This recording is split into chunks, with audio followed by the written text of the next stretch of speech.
Ćao svima, sada ćemo prođemo kroz prodažne mreže.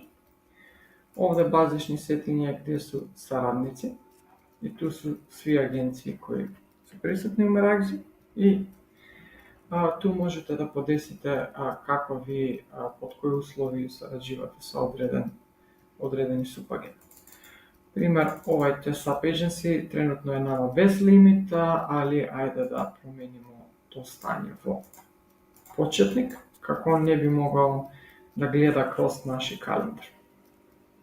Odnosno, mogao bi da gleda, no ne i da bukira direktno.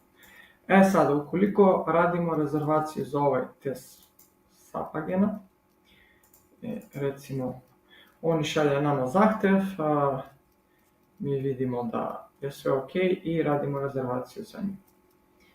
Znači, tu idemo način plaćanja, faktura, predračun, agencija i evo, biramo ta agencija.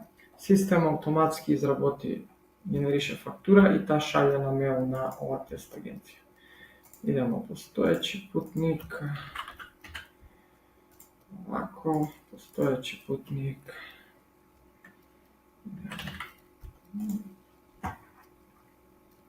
možemo da promenimo provizija u toku rezervacije, a tu vidimo da 10% dajemo na ovaj subagen.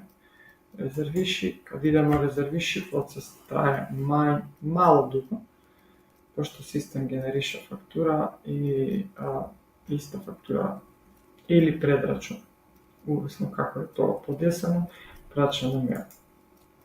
Evo, soba je blokirana.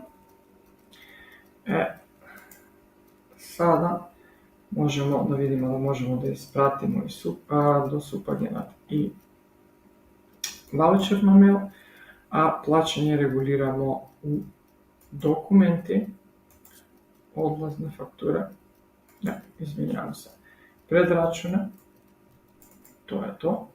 I kada generiramo da imamo tu uplata, dodamo plaćanje kako bi raščistili ova rezervacija na nulu.